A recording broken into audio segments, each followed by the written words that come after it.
योग दर्शन का हम स्वाध्याय करते हुए चले आ रहे हैं और पिछली कक्षाओं में हमने योग के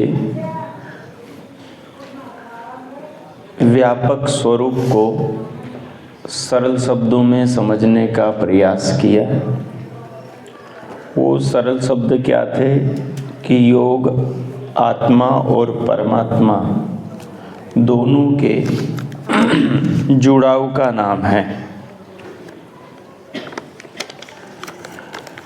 आत्मा को परमात्मा से जोड़ना ही योग है और वो जोड़ने के जो साधन हैं जिनके द्वारा आत्मा परमात्मा से जुड़ती हैं, उस साधनों में सबसे मुख्य जो साधन है वो साधन ज्ञान है। क्या है जी? ज्ञान है। और ये ज्ञान कुछ उपकरणों के माध्यम से काम करता है और वो जो उपकरण है उनमें प्रधान उपकरण हमारा चित्त है। चित्त के बाद में बुद्धि और मन है, ज्ञानेंद्रियां हैं और शास्त्र है जो ज्ञान के स्रोत हैं, जो हमें आत्मा को परमात्मा से जोड़ने वाली पद्धति को बताता है। ये जो शंका आई है ये इसी से संबंधित है कक्षा से। ये सत्यार्थ प्रकाश वाली है।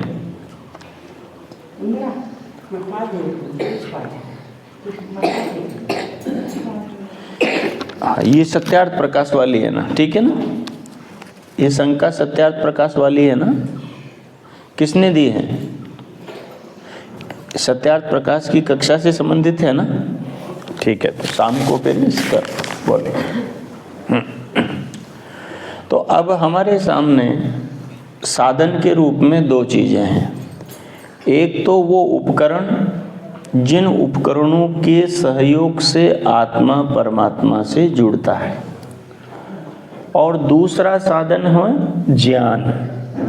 ज्ञान भी आत्मा को परमात्मा से जोड़ता है। वो उपकरण कौन से हैं वो हमने पिछली कक्षा में अच्छे से समझ लिया। जो इधर शरीर का निर्माण हो रहा था, शरीर के निर्माण में चित्त था, बुद्धि थी, अहंकार था, मन था, ज्ञानेंद्रियां थी, कर्मेंद्रियां थी और उसके बाद में 5 स्थूल भूत थे जिनसे हमारा 5 भौतिक शरीर अन्नमय कोश बना है। ठीक है जी। ये तो साधन है। इन साधनों को जानने से साधना में साधक को सहायता मिलती है। इन साधनों को नहीं जानने से कोरे ज्ञान से साधक को साधना में सफलता नहीं मिलती है। बात समझ में आ रही है? महाराज जी बैठ जाइए। हाँ, यहीं बैठ जाइए। वहाँ नहीं, इधर बैठिए। थोड़े से आगे बैठ जाइए। वो पीछे कैमरा लगा हुआ है ना। हाँ, यहाँ बैठ जाओ आराम से। ठीक है। तो दो चीजें हो गई। अब शांति से समझिए। आत्मा को परमात्मा से जोड़ने के जो साधन हैं वो 2 प्रकार के हैं। एक तो साधन ज्ञानात्मक है, वो शास्त्र के रूप में है, ऋषि मुनियों की वाणी के रूप में है। और दूसरा साधन जो परमात्मा ने शरीर के अंदर बनाए हैं और वो पूरा अंतकरण है जिसके अंदर चित्त है, बुद्धि है, अहंकार है, मन है, ज्ञानेंद्रियां, कर्मेंद्रियां और बाद में स्थूल शरीर का आधार 5 भूत हैं। ये सारा का सारा शरीर है, ये साधन है साधना का। किसका साधन है जी? साधना का साधन ये शरीर है। साधना किसकी करनी है? यानी कि साधना किसको है? शरीर के अंदर के इन साधनों को साधना है जब ये साधनों को हम साधने लगेंगे तो साधना होने लगेगी, और इस साधना से मिलेगा आत्मा परमात्मा से। आत्मा परमात्मा से इन अंगों की साधनों, इन साधनों को साधने से आत्मा परमात्मा से मिलेगा। ठीक है, ये इसका एक प्रारूप हो गया। अब यहाँ क्या कह रहे थे, हमने पहला ही सूत्र लिया था। पहला सूत्र था अथ योगानुशासनम, आप सबको याद हो गया। यानी अब हम योग का अनुशासन बताते हैं आपको। सूत्र का क्या मतलब है मोटा मोटा, अब हम योग का अनुशासन बताते हैं आपको। स्कूल का अनुशासन होता है क्या? स्कूल का अनुशासन होता है। अच्छा, फ्लाइट का अनुशासन होता है क्या? फ्लाइट में आप बैठे हैं, फ्लाइट का अनुशासन होता है। हाँ। अच्छा, भोजनालय का अनुशासन होता है क्या? पाकशाला का क्या अनुशासन होता है? हाँ? पाकशाला का अनुशासन होता है। बातचीत नहीं करना, फोन पर बात मत करना, ठीक है। भोजन करने पर ही ध्यान रखना, बीड़ी वगैरह नहीं पीना, ठीक है। ये पाकशाला का कुछ अनुशासन है कि वहाँ बातचीत न करें, शांति से बैठें और प्रेम से भोजन करें पूरा मन लगाते हुए। सत्संग का भी अनुशासन होता है, कथा प्रवचन में भी अनुशासन होता है, यज्ञ में भी अनुशासन होता है क्या? हाँ, जो क्रियाएं चल रही हैं उन क्रियाओं में मन लगाना, जो मंत्र बोले जा रहे हैं उन मंत्रों के भाव को अपने चिंतन में लाना, अनुशासन है। अच्छा, पति और पत्नी के बीच में भी अनुशासन होता है होता है। जिस संयम में रहना, जिस कार्य से पति को सुख मिलता हो, पति को सुख मिलता हो, पति के सामर्थ्य में, स्वास्थ्य में बरकत होती हो और पति की आयु बढ़ती हो, इस प्रकार का व्यवहार, इस प्रकार का अनुशासन पत्नी को रखना चाहिए। और जिस प्रकार के अनुशासन से, जिस प्रकार के व्यवहार से पत्नी को लाभ होता हो, वो प्रसन्न रहती हो, अपने घर परिवार को संभालने में उसको खुशी मिलती हो, वो अपने बच्चों को पालन पोषण के अंदर मन लगा करके लगी रहती हो, पति का ऐसा व्यवहार पत्नी के साथ में होना चाहिए। ये पति का अनुशासन हो गया। अच्छा, विद्यार्थियों का भी अनुशासन होता है क्या? विद्यार्थियों के लिए अनुशासन होता है गुरुकुल में या नहीं होता? होता है ना, ठीक है। तो कहीं भी चले जाओ दुनिया में, कोई भी काम बिना अनुशासन के नहीं चलता। रख दो बेटा, बस अब जाओ, अब चुपचाप बैठ जाना है आपको, किसी की चिंता फिक्र नहीं करनी है, ठीक है ना। संसार में सर्वत्र अनुशासन है, ठीक है। हमारे शरीर के भीतर भी अनुशासन है, हमारे अंतःकरण में भी अनुशासन है, हमारे मन में भी अनुशासन है। और इस अनुशासन का सबसे बड़ा जन्म देने वाला जो है वो एक तो परमात्मा है और दूसरा आत्मा है। भीतर बैठा बैठा आत्मा भी आपको अनुशासन का पाठ पढ़ाता है कि नहीं पढ़ाता है? 4 लोग बैठकर ध्यान कर रहे हैं और वहाँ यदि आप बोलने लगो तो अंदर से आता है कि ये लोग ध्यान कर रहे हैं, बोलना नहीं चाहिए, यहाँ विघ्न बाधा नहीं डालनी चाहिए। इसको क्या बोलते हैं? आत्मा अनुशासन, ठीक है। ये आत्मा अनुशासन का पाठ पढ़ा रहा है। दूसरी बात, बहुत सुंदर सुंदर फूल लगे हुए हैं और वहाँ बगीचे में कोई बैठा हुआ नहीं है और हमारा मन कर रहा है एक फूल तोड़ लें। भीतर से आत्मा सचेत कर रहा है, जागरूक कर रहा है कि फूल मत तोड़ना, फूल तोड़ना अच्छी बात नहीं है, अच्छी बात नहीं। एक शहद से भरी मधुमक्खी का छज्जा लटका हुआ है, हमारा मन कर रहा है कि इसको तोड़ लेते हैं, इसमें से शहद निकाल लेते हैं, लेकिन आत्मा क्या कह रहा है? नहीं, क्योंकि ये गलत है, इस पर अधिकार इनका है। खतरनाक भी है, खतरनाक भी है। हाँ, पीछे पड़ जाएंगे तो नानी नाना पता नहीं क्या क्या याद दिला देंगे। तो वैसे ही अनुशासन, जैसे आत्मा अनुशासन का पाठ पढ़ाता है, आत्मा मन को कहाँ लगाना चाहिए, कहाँ नहीं लगाना चाहिए, किस समय, इस अनुशासन का पाठ भी पढ़ाता है। पढ़ाता ही नहीं पढ़ाता?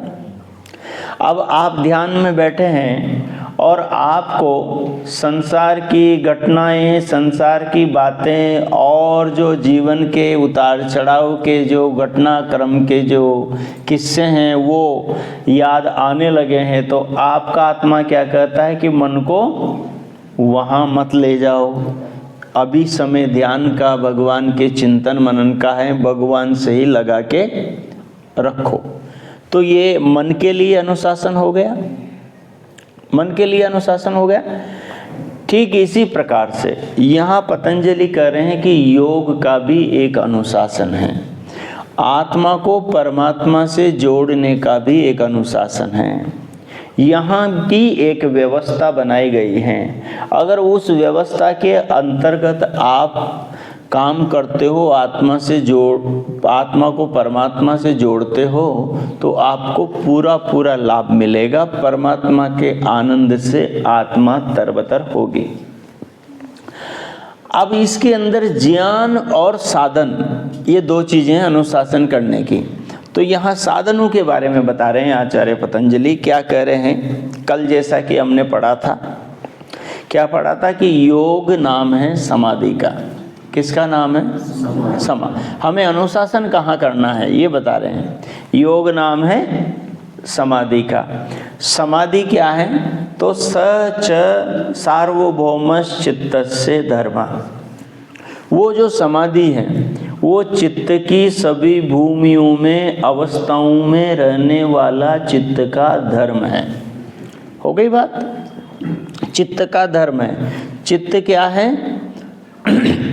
जो महतत्व से भगवान ने बनाया था, जिसमें हमारी सारी की सारी स्मृतियाँ, सारा का सारा ज्ञान रहता है, उस ज्ञान रहता है, उस चित्त का धर्म है, उसका स्वभाव है। और वो स्वभाव कितने प्रकार का है?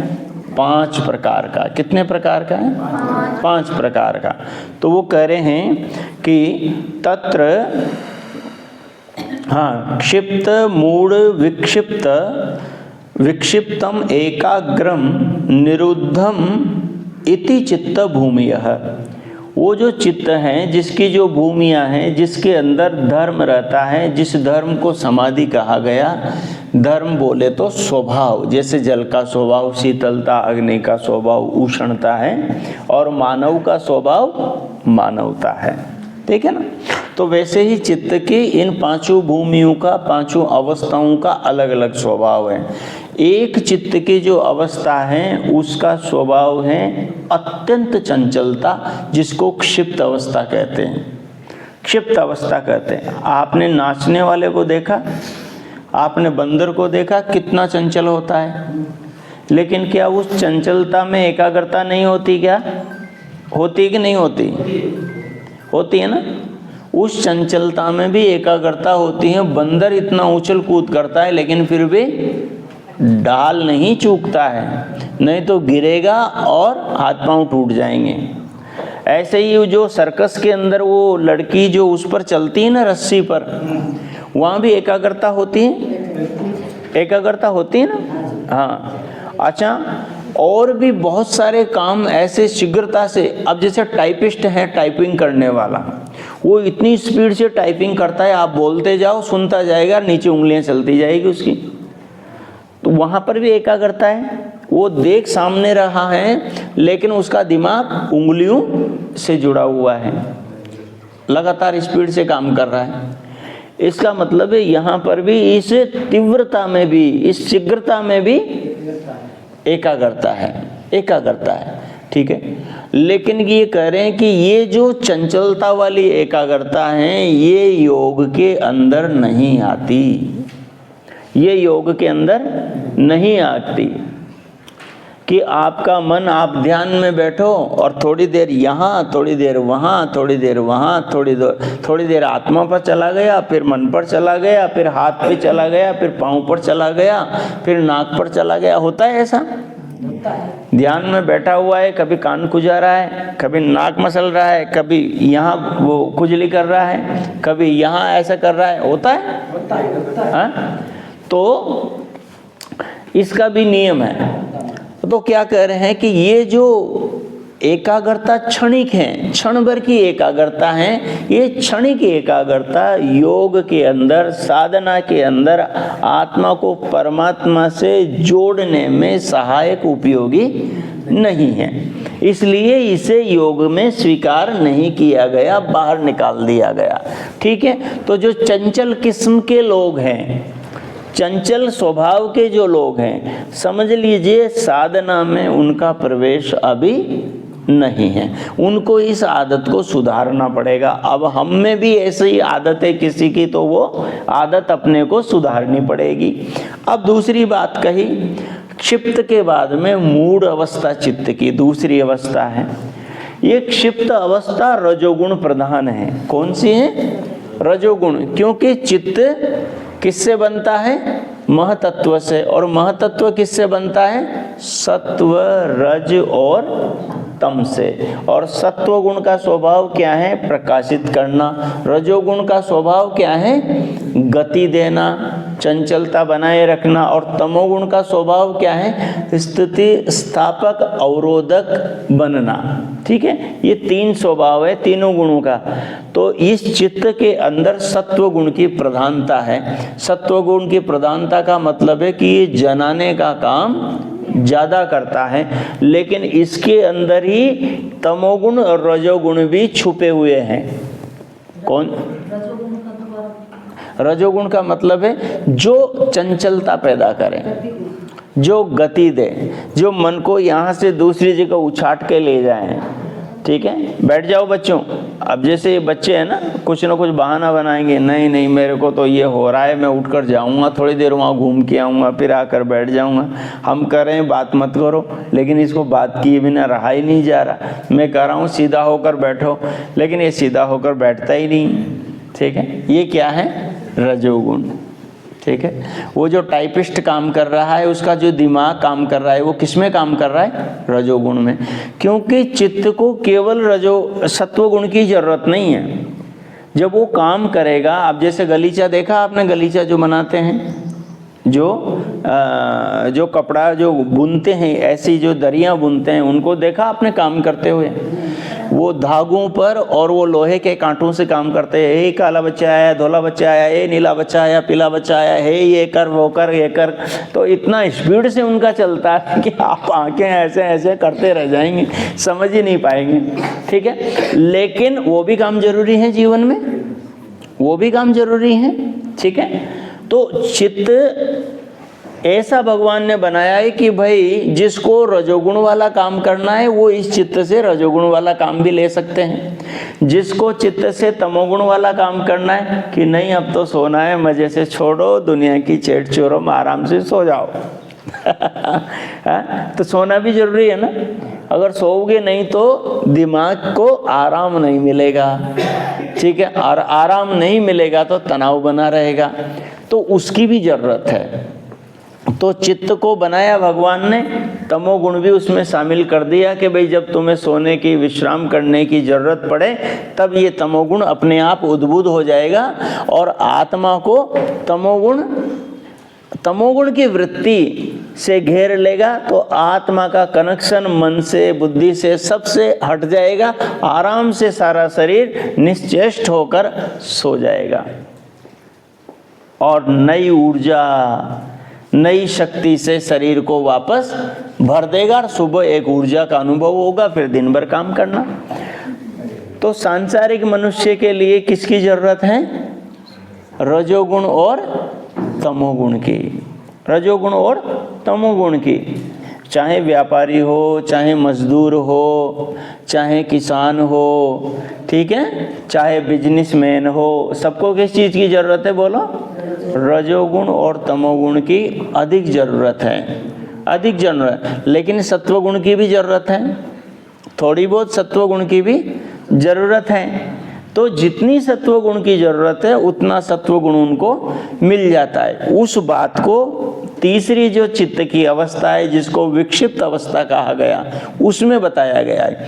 दूसरी जो मूढ़ अवस्था है उसमें ये बताया गया कि इस मूढ़ अवस्था के अंदर चित्त एकदम मादक रहता है, एकदम निश्चेष्ट रहता है, अबोध रहता है, आत्मा को कुछ भी नहीं जनाता। जब आप रात में सो जाते हो तो आत्मा को कुछ चित्त जना रहा होता है, जना रहा होता है। क्या जना रहा होता है? नींद को जना रहा होता है। चित्त नींद को जना रहा होता है कि जब आप सोकर उठे उस समय आपसे कोई पूछे भैया नींद कैसी आई, तो आप बताते हो ना, अरे रात तो बहुत अच्छी नींद आई, इतनी गहरी नींद आई कि सारी थकान ही दूर हो गई। ये तमोगुण है, लेकिन ये सत्व प्रधान वाला तमोगुण है। नींद सात्विक आई। यो अर्जुन के लिए कहा जाता है गुड़ाकेश। बोले अर्जुन कैसा था? उसने निद्रा को जीत लिया था। बोले कि वो व्यक्ति ऐसा सोता था जैसे ब्रह्मचारी के लिए कहा गया है ना, ब्रह्मचारी की नींद कैसी होनी चाहिए? स्वान निद्रा तथैव च। बोले ब्रह्मचारी की निद्रा कुत्ते की तरह होनी चाहिए। कुत्ते के कान के पास में अगर पत्थर भी गिर गया तो झट से वो खड़ा हो जाता है और भौंकना शुरू कर देता है। बोले विद्यार्थी की नींद ऐसी होनी चाहिए जो विद्यार्थी जागरूक हो। कई विद्यार्थी ऐसे होते हैं, आचार्य जी उसको हाथ पकड़ कर उठाता रहता है, अरे उठ जाओ उठ जाओ, उठता ही नहीं, घोड़े बेच के सोया हुआ है। तो ऐसा नहीं होना चाहिए। तो चित्त की 5 अवस्थाएं, 5 अवस्थाओं में पहली अवस्था है क्षिप्त अवस्था, जिसके अंदर अत्यंत चंचलता रहती है और ये भी जीवन में आवश्यक होती है। तो मनुष्य जब उसको जरूरत पड़ती है उस समय चित्त की ये क्षिप्त अवस्था अपने आप उद्बुद्ध हो जाती है। लेकिन ये क्षिप्त अवस्था कुछ ऐसी गर्म चीज़ें खाने से, लहसुन प्याज खाने से, मसालेदार चीज़ें खाने से वही क्या है और ज़्यादा बढ़ती हैं, ठीक है। और दूसरी अवस्था मूढ़ अवस्था, मूढ़ अवस्था की भी ज़रूरत होती है। उसमें आलस आता है, उसमें प्रमाद होता है, उसके अंदर उबासियाँ आती है, उसके अंदर दिमाग काम नहीं करता है। ये चित्त की मूढ़ अवस्था होती है, इसकी भी ज़रूरत पड़ती है। इसको भी बढ़ाया जाता है और इसको भी घटाया जाता है। जो जितना रोटी खाएगा, जितना भोजन खाएगा है, उसकी ये अवस्था मूढ़ अवस्था बढ़ती चली जाएगी। वो स्कूल में भी बैठेगा, कक्षा में भी बैठेगा तो ऐसे करते करते ढां, फिर ऐसे करते करते ढां, ऐसे करते करते पीछे दीवार के। क्यों? ब्रह्मचारियों को पता होगा, हैं जी। नाश्ते में जब दलिया अच्छे से खा लेते हैं तो क्या होता है? यही होता है ना। तो ये मूढ़ अवस्था है। इसको जितना चाहे, कहते हैं कि भोजन को धीरे धीरे करके आप बढ़ा सकते हो, नींद को धीरे धीरे करके आप बढ़ा सकते हो, आलस को धीरे धीरे करके आप बढ़ा सकते हो, और चाहो तो इनको घटा भी सकते हो। तो ये जितनी खुजली करोगे उतनी खुजली ज़्यादा होगी। आपने देखा कहीं खुजली चल रही है और थोड़ा सा खुजाओगे तो और ज़्यादा मन करेगा, और खुजाओगे तो और ज़्यादा मन करेगा। तो ये कुछ चीज़ें हैं जिनको करने से ये और भी ज़्यादा बढ़ती हैं। खाने से खाने की आदत, जीभ की आदत और ज़्यादा बढ़ जाती है, ठीक है। तो दूसरी चीज़ हो गई, चित्त की दूसरी भूमि हो गई, चित्त की दूसरी आदत हो गई, वो क्या है? मूढ़ अवस्था। अब चित्त की तीसरी अवस्था, तीसरी भूमि, तीसरे प्रकार का स्वभाव है चित्त का, वो क्या है? क्षिप्त, ये विक्षिप्त। क्या है? विक्षिप्त। इसमें वी जोड़ दिया, क्षिप्त में वी जोड़ दिया तो विक्षिप्त, यानी ये विशेष अवस्था है। इसमें क्या होता है, इसमें ज्ञान और अज्ञान दोनों बने रहते हैं। विक्षिप्त में ज्ञान और अज्ञान दोनों बने रहते हैं। आदमी क्या है कि चंचल भी है लेकिन एकाग्रता भी रख रहा है, बुद्धिमत्ता पूर्वक काम भी कर रहा है लेकिन रजोगुण के साथ में भी आगे बढ़ रहा है। तो ये जो चित्त की तीसरी अवस्था विक्षिप्त अवस्था है, इस विक्षिप्त अवस्था के अंदर जो सामान्य जनमानस हैं, जो व्यापारिक वर्ग हैं, विद्यार्थी वर्ग हैं, जो साइंटिस्ट वर्ग हैं, जो ये सारी जो दुनिया है, लगभग ये इसी वर्ग के अंदर, इसी भूमि के अंदर, चित्त की इसी अवस्था के अंदर आते हैं। इसमें क्या होता है, विक्षेपो प्रसर्जनी भूतः, इसके अंदर बीच बीच में अच्छे और बुरे विचार आते रहते हैं। इस अवस्था के अंदर मन कभी अच्छी चीज़ों से जुड़ता है तो कभी बुरी चीज़ों से जुड़ता है, कभी सकारात्मक विचारों से तो कभी नकारात्मक विचारों से, कभी धार्मिक भावना से तो कभी अधार्मिक भावना से, ठीक है ना। कभी खाने का मन हुआ, फिर किसी के ऊपर गुस्सा आ गया, फिर किसी के ऊपर दया करुणा का प्रभाव फूट पड़ा, फिर थोड़ी देर बाद में मन में कोई काम वासना के भाव आ गए, फिर उनके बाद थोड़ी देर बाद में फिर वैराग्य के भाव जाग गए, फिर वैराग्य के भाव थोड़ी देर तक रुके और फिर करे चलो रे कुछ खेलते हैं। फिर वो वैराग्य के भाव गए और उधर खेलने लग गए, फिर मन में आया चलो मोबाइल चलाते हैं, इसमें कुछ देख लेते हैं। फिर कोई ऐसा दृश्य देखा तो फिर मन में भाव आ गए, मुसलमान बहुत बढ़ गए हैं, ये आतंकवादी बहुत बढ़ गए, चलो इनको मारो काटो, इसके लिए कुछ योजना बनाओ।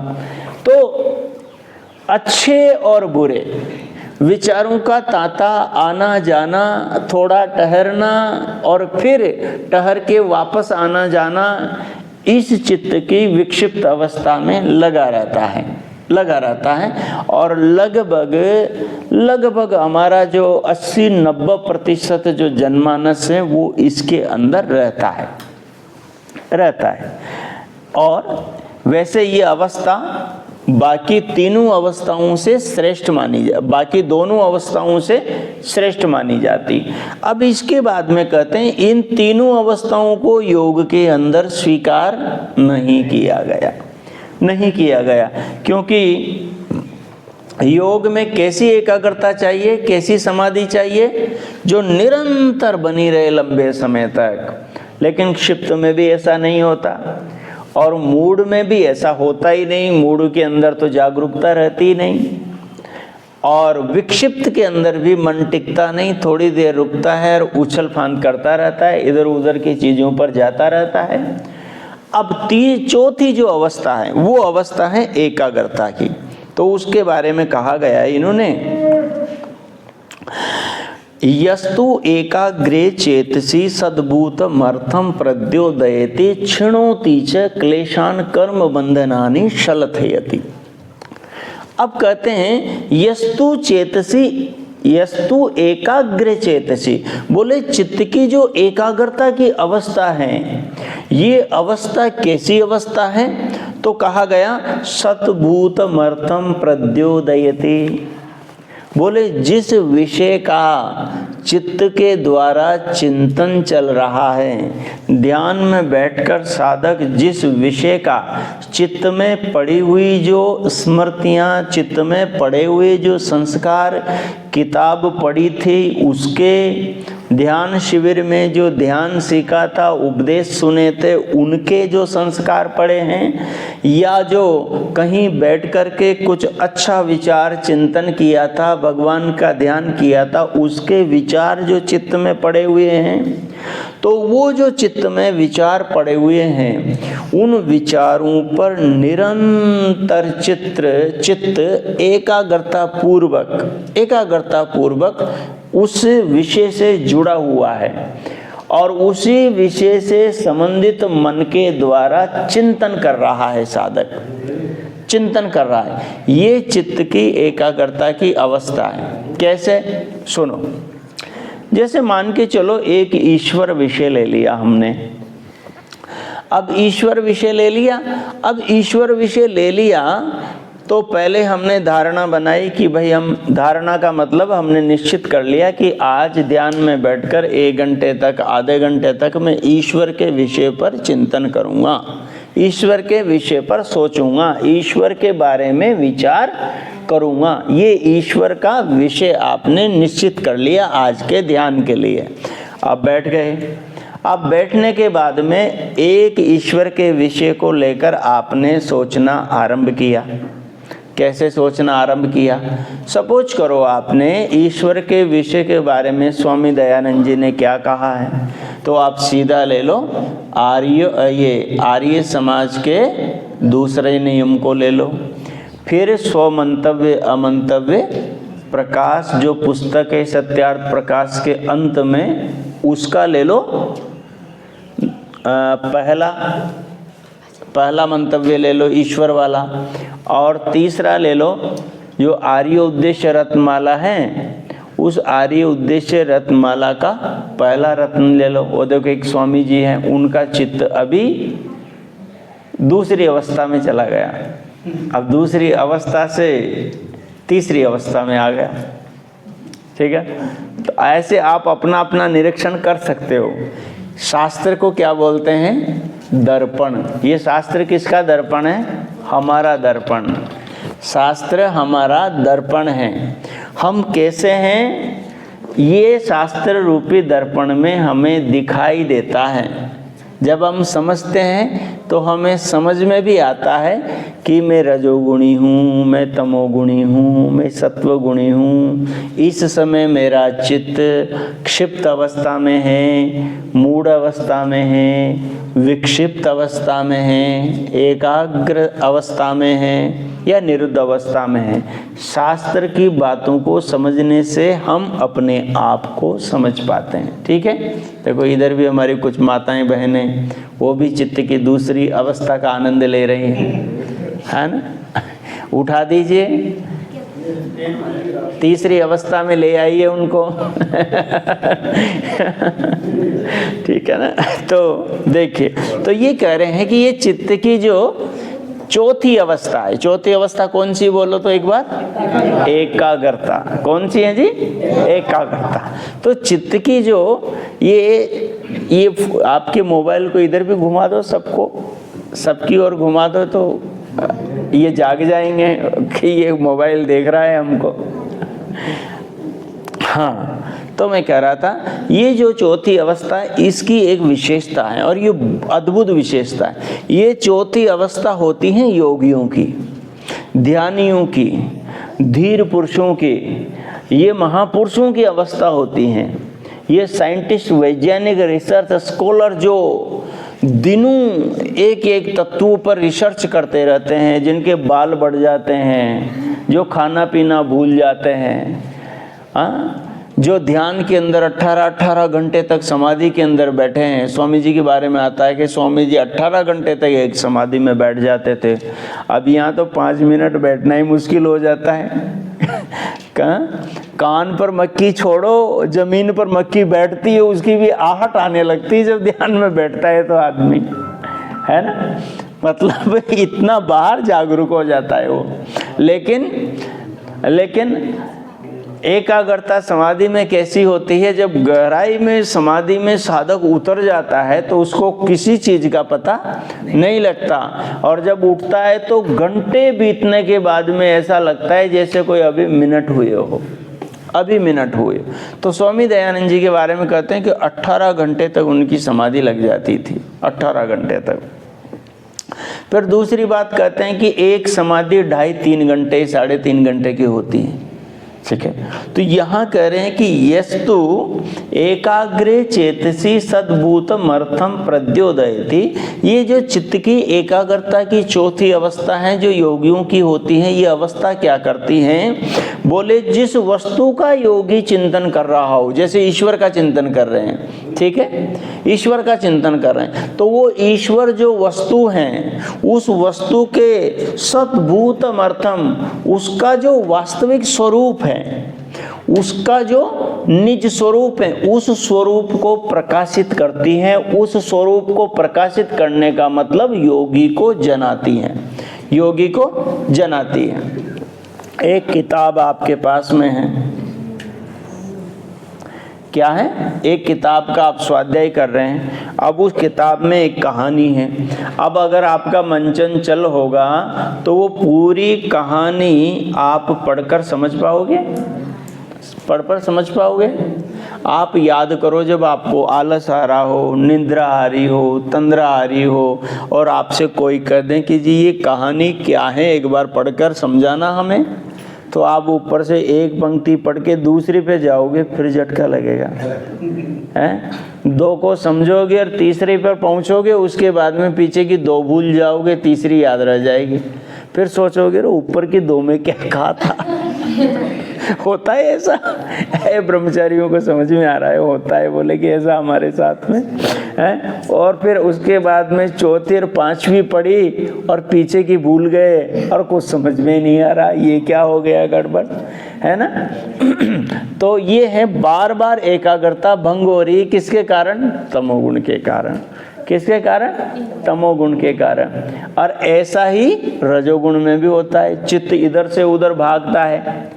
थोड़ी सी देर बच्चे देखे, चंचल बच्चे, माँ उसको पकड़ के बिठा रही है, यहाँ बैठ जा, शांति से खा ले, बात मत कीजिए, बात मत कीजिए। पीछे माँ उस बच्चे को खाना खिला रही है, कह रही है शांति से बैठकर खा ले, वो पढ़ा रही है, और वो एक घास खाता है, फिर बंदर की तरह उछल करके दूर भाग जाता है। फिर थोड़ी देर वहाँ नाचता कूदता है, फिर दौड़ के वापस आता है, फिर दूसरा घास खाकर फिर उधर कूदने चला जाता है। ठीक है, तो ऐसी अवस्था के अंदर भी किसी एक चीज की सिद्धि नहीं होती। तो ये कह रहे हैं कि एकाग्रता लंबी बनी रहनी चाहिए, लंबी बनी रहनी चाहिए। जैसे 100 तक की गिनती है तो क्रमशः चित्त हमारा चलते रहे, 1, उसके बाद में 2, फिर 3, फिर 4, फिर 5, ऐसे बारी बारी से।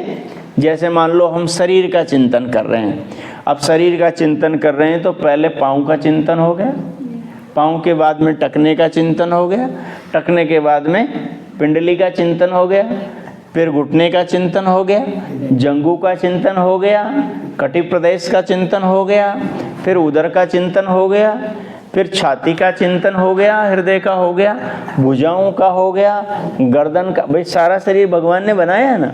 उसके बाद में फिर और भगवान की बनाई हुई चीज़ों का चिंतन हो गया। ओम वाक वाक, ओम प्राण प्राण, ओम चक्षु चक्षु। क्या है ये?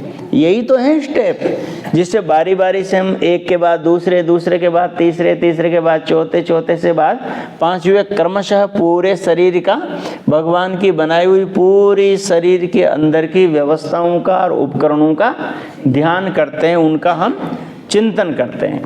ठीक है ना। अब एकाग्रता रहेगी तो आप पहला चिंतन करोगे, हे वाणी ईश्वर आपने मुझे दी है, इस वाणी से ही संसार में मैं अपने मनोभावों को दूसरे तक पहुंचा पाता हूं।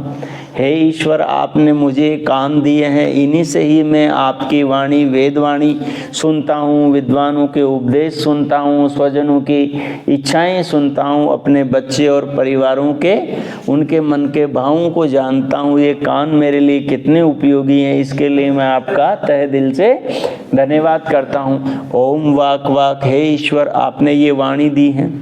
ओम प्राण प्राण, हे ईश्वर आपने प्राण दिए हैं, इन्हीं प्राणों से तो मैं इस जीवन को जी रहा हूँ। तो ताते को जोड़ता जा रहा है, वाक को जोड़ता जा रहा है, ईश्वर से जोड़कर अनुभव कर रहा है। उसके बाद में प्राण को जोड़कर अनुभव कर रहा है, श्रोत्र को जोड़कर अनुभव कर रहा है, चक्षु को जोड़कर अनुभव कर रहा है। इन सब के लिए भगवान का धन्यवाद कर रहा है और भीतर ही भीतर भगवान के प्रति हृदय के अंदर श्रद्धा के भाव को और गहरा और गहरा और सूक्ष्म करता जा रहा है। ज्यों ज्यों समझता जा रहा है, एक एक स्टेप से होकर गुजरेगा, कंधों पर जाएगा, भुजाओं पर जाएगा, हथेलियों पर जाएगा, उदर पर जाएगा, जंघाओं पर जाएगा, पूरे शरीर पर चला जाएगा। फिर उसके बाद में ओम भू पुनः तु शिरसी, मेरे सिर को पवित्र करो, मेरे मन में बुरे विचार नहीं आने चाहिए। तो बारी बारी से इन चीज़ों से ही यदि कनेक्ट हुआ रहेगा तो फिर आनंद आएगा कि नहीं आएगा। और वाक किया और मन के ही खेत खलियान में घूमने चला गया। हाँ, वो गोल गोल घूमता था। कौन घूमता था? शक्तिमान में चला गया। ठीक है, तो फिर वो चिंतन की धारा खंडित हो जाएगी, चिंतन की धारा खंडित हो जाएगी। इसलिए समझाया कि ये जो चित्त की अवस्था एकाग्रता की है, जिस विषय को लेकर योगी चिंतन करना शुरू करता है, उस विषय का स्वरूप योगी के सामने ये चित्त की एकाग्रता की अवस्था प्रकाशित करती है।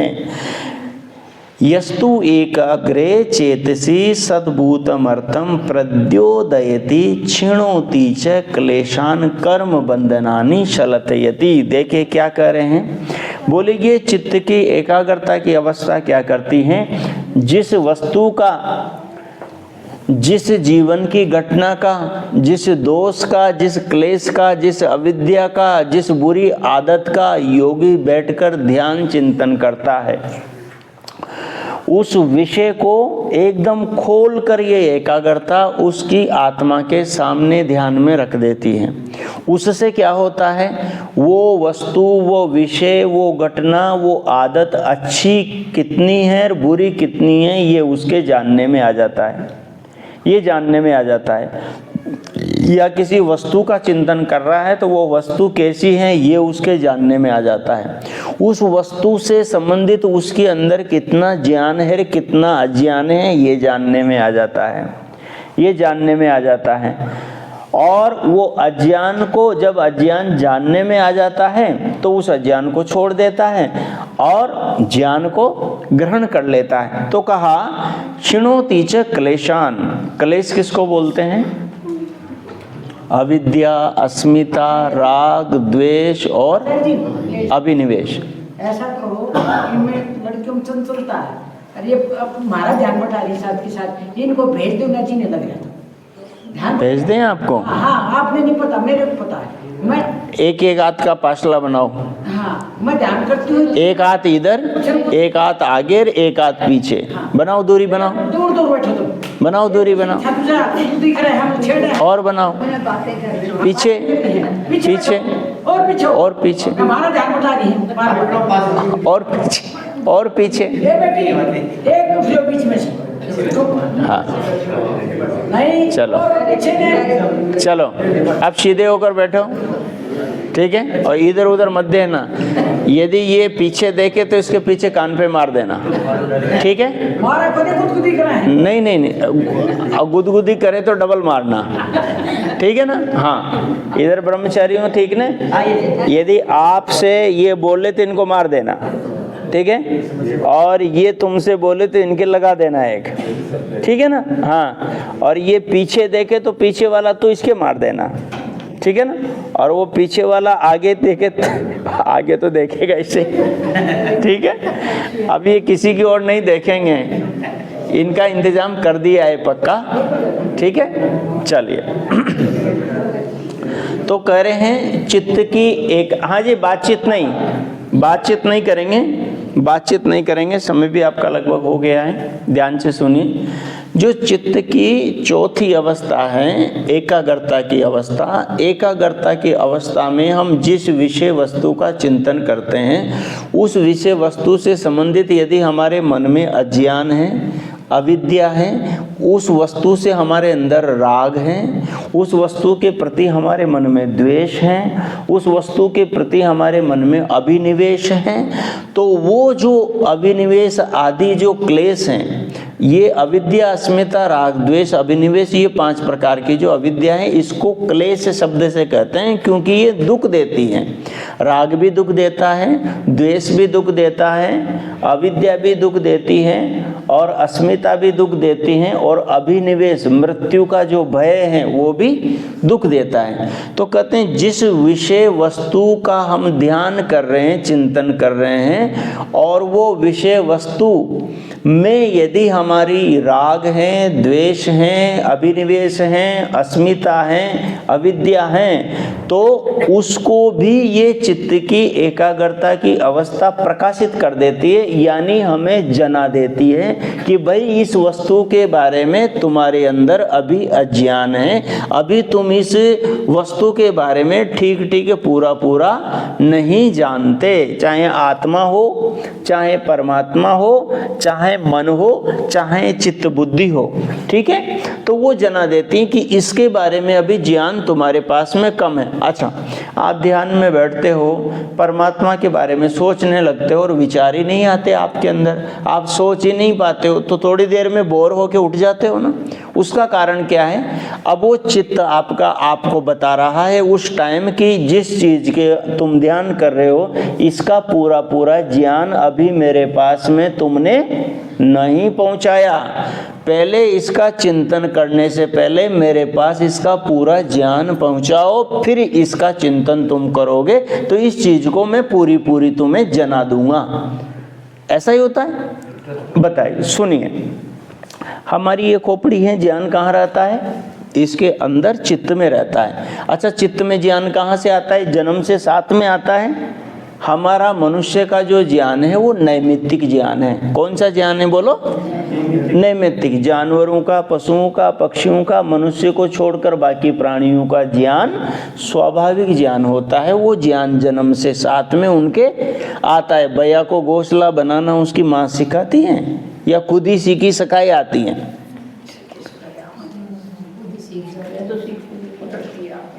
अरे भाई, गाय, भैंस, बकरी को या उसके बछड़े को दूध पीना उसकी माँ सिखाती है या वो जन्म से ही सीखा सिखाया आता है? जन्म से ही सीखा सिखाया जैसे वो आता है, वैसे ही बया भी घोंसला बनाना जन्म से ही सीखी सिखाई आती है। एक बया के बच्चे को, चिड़िया के बच्चे को आप बचपन में उठा कर ले आओ अंडे से ही, ठीक है? पहले दिन अंडे से निकले, आप उठा कर ले आओ, अंडे को ले आओ आपके पास में, उससे निकले, उसके बाद में घर में ही रखो, फिर उसको घास फूस में छोड़ दो। बड़ी होने के बाद देखो वो घोंसला अपने आप बना लेगी, अपने आप बना लेगी बिना सिखाए, क्योंकि उसके दिमाग में घोंसला घर बनाने का ज्ञान भगवान ने पहले से ही दे रखा है।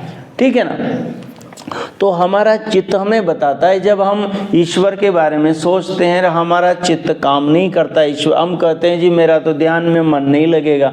अरे भाई, ध्यान में तुम्हारा मन इसलिए नहीं लगता, मन में कोई खराबी नहीं है और खराबी आप में भी नहीं है।